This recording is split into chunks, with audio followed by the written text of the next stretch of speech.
There's an insidious disease among us that's leaving a devastating trail of burnout and resentment in its wake. Symptoms include perfectionism, overcommitting yourself, not getting enough sleep, putting self-care on the back burner, and feeling constantly like you're 10 steps behind, alone and ready to cry.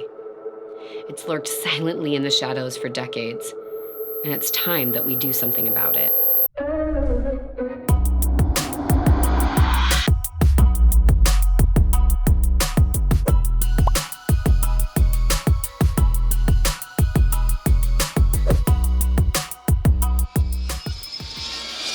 Hey everyone, how's it going? I'm Kira Wackett. Thanks for joining me for another video as we work to empower and equip you with the confidence and skills to write your own story so that you can live your life on purpose. Today we're going to talk about the universal misconception that we can, as individual humans, somehow do it all, at all times, and without fail. This is something so many of us seem to long for and strive for.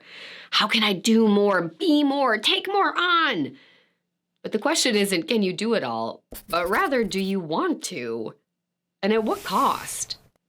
See, too often we see time as a commodity that we have to maximize for output. We focus on production over process and assume that more is greater. We train our brain that our worth and value is dependent on doing versus being, on production versus process, and on seeing ourselves as automated content deliverables rather than human beings. So if we know it's bad, why do we keep doing it? The short answer, intermittent reinforcement. There are times when it feels really good and pays off for us to do or be more. And when that happens, we get a chemical release in our brain that tells us to keep chasing that same feeling or high in the future. Perhaps it's a promotion. We get complimented or celebrated by friends, loved ones. We see a return on our investment in our time, money, or energy.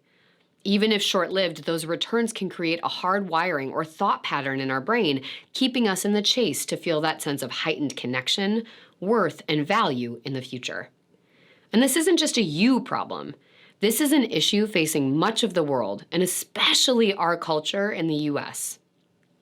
Expectations and performance assessments enhance this pressure, and we see busyness exchanged as a primary form of social capital by everyone around us. Success has become defined by quantifiable recordings, and we're constantly asked to explain ourselves and how we engage in our lives to those around us. We've created a fear-based system that the people doing least will have the least amount of value and will be in greatest threat for connection and belonging. So we actively work to secure our place and make sure that's not us. Even in the world of self-help and growth, one of the biggest selling topic areas is productivity and growth, an arbitrary term that often keeps people stuck, adding in more or being told to do X, and then things are going to feel better, versus creating systems where people disconnect, do less, and learn to sit in the ambiguity of not knowing or doing to reestablish and anchor themselves on what truly matters. So what can we do about this? I think the first step is to truly sit with the initial question I posed. Rather than thinking, how can I be more productive? Or how can I do more? Ask yourself, do I really want to do more? And if so, what's the cost? Now, don't get me wrong. There are absolutely times when the answer to that question is I do. I want to do more, earn more, be more, learn more, be more productive, whatever it is. I'm not saying productivity or the chase to be more productive is inherently bad. It's more about being intentional about what that means and thinking more critically about how to do that in ways that doesn't leave you depleted or playing into unhelpful systems of thinking and defining oneself based on external pressure and validation. Now, as a newer parent, I'm 100% aware that learning how to be productive is a key skill to balance this new role and to make sure that I still prioritize the important aspects of my life in addition to being the best parent and partner I can be in that moment. But again, it's not just about doing more. Instead, the difference is, rather than focusing on how do I fit it all in, I focus on how do I act from a place of intention. It's not just taking on more tasks, but being more intentional about the tasks I take on and being diligent in reflecting on how each task or energy output item connects back to my values and contributes to the life I want to lead. I think about the cost of each yes and focus on the underlying motivations. So for example, once I became a mom, I felt the pull to almost outdo and show up other moms. I was driven by this pressure I didn't even agree with, but felt stuck inside of, where I had to be the best. Now, if you are shamefully raising your hand that you can relate to this, either as a parent or in any other role of your life, I want to normalize that this happens to all of us. And it's not worth judging or beating yourself up over, as it's not about trying to shame or put down others. Instead, it's fueled by your shame, telling you that you are never going to be good enough unless you are better than those around you. Was that urge or desire helpful?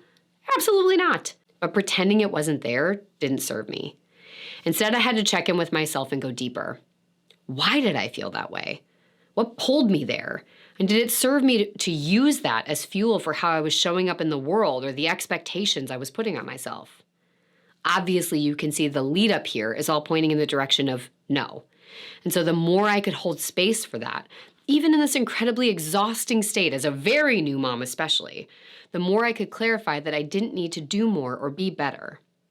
Instead, I could take time to acknowledge the pressure that being a new mom brings and make space to really check in with what I and my family needed and wanted, rather than what I was feeling compelled to do based on the culture that we live in. So as you walk forward today, I want you to think of the various roles you've taken on in your life and what expectations, norms, and definitions have come with them or have been created for you and by you in your life. Now assess how doing each thing that you're doing is connecting to your why and highlight both the cost and the return to everything on your plate. From there, be diligent with every urge, ask, and pressure to do or be more. Ask yourself to prove how the investment is beneficial and fuels you rather than this broken system of shame and negative self-talk. Because at the end of the day, you're the only person you're in a relationship with your entire life. And the choices that we make every day impact that relationship more than anything else does. So be diligent. See your time, money, and energy as resources to protect rather than expend or deplete. We don't have to spend all we have. Rather, let's invest them and think about how to shift our thinking from production to process, doing to being, and from an anchor of shame to one of connection and intention. Before you go, leave us a comment with one aha or next step that you're taking with you so we can build support and connection in the work. While you're there, be sure to hit that like and subscribe button so we can spread the love and keep you in the know on all of this new content as it gets released. Now let's take it one step further and build a community around this idea. Take a minute, share this video with someone that you think could benefit from hearing it, and invite them into that space of shared vulnerability with you. Thank you for being here with me today. This work is hard. Thank you for trusting me to walk this journey with you. I'll see you next time.